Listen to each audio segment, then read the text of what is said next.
Hello and welcome back to the latest video in our series of ships from the Star Trek franchise. Today we'll be covering the show Star Trek Enterprise. Since this show is the first, and to date only, Star Trek show to take place in the 22nd century, there are quite a number of new ship designs for us to take a look at. The first would be an Enterprise, the NX-01, which is referred to as an NX-class starship. In this time period, the Enterprise was part of the Starfleet organization, although it predated the formation of the Federation that we'd see on later Star Trek shows. The Enterprise was the first Earth ship capable of traveling at a velocity of warp 5, and was therefore the first Earth ship to get to many unexplored regions around Earth. The NX-01 was equipped with two Starfleet shuttlepods, which are very creatively named Pod 1 and Pod 2, and they could sometimes be heavier than they appeared. Since during the time of this show, the transporters were still a relatively new technology, they were typically reserved for emergencies, and the shuttlepods saw a lot more usage. One of the other designs in Earth's new Starfleet was the Intrepid. The Intrepid's patch, as you can see here at the bottom, was based on that of the U.S. aircraft carrier of the same name. In addition to Starfleet, there was also a number of freighters operating with the Earth Cargo Service, such as this ECS Horizon, which was a J-class freighter. Families would often work on these freighters long term, and in fact, Travis Mayweather, the helmsman of the Enterprise, was born and raised on this ship. There are a number of new Klingon designs we saw in this show as well, including the small Raptor-class scout, seen here on the right, and the D5 class Klingon battlecruiser, seen on the left. An example of this D5 was the Bortus, not to be confused with a certain Moclan lieutenant commander. As a little bit of trivia, Bortus is the Klingon word for revenge. The Klingons of this time period in the 22nd century also operated an early version of the Bird of Prey, a more advanced version of which we would see often in later centuries.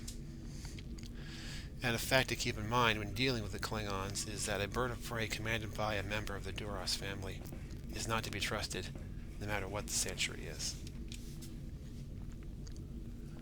The Vulcans were a major player in the missions of the Enterprise. They were allies with Earth, but sometimes they didn't get along very well.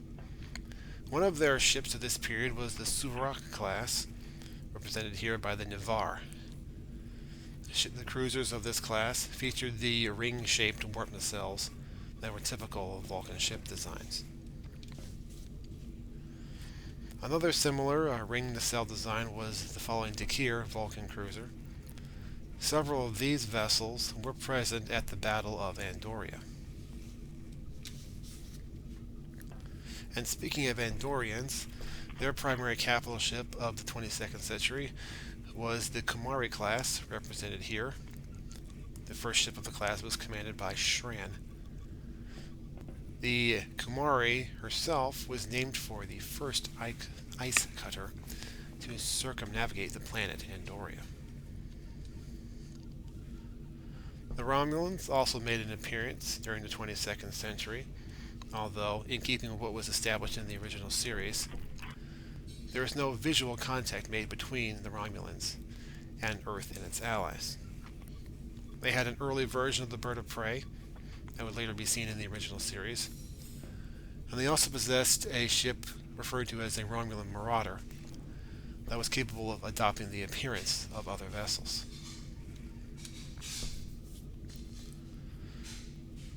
A new race encountered by the crew of the Enterprise in this period was the Suliban, which were a member of the temporal Cold War, and as such they had received technology more advanced than it was typical for the time period.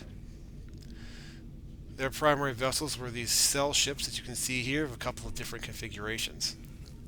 And these cell ships had the ability to join together to form larger structures.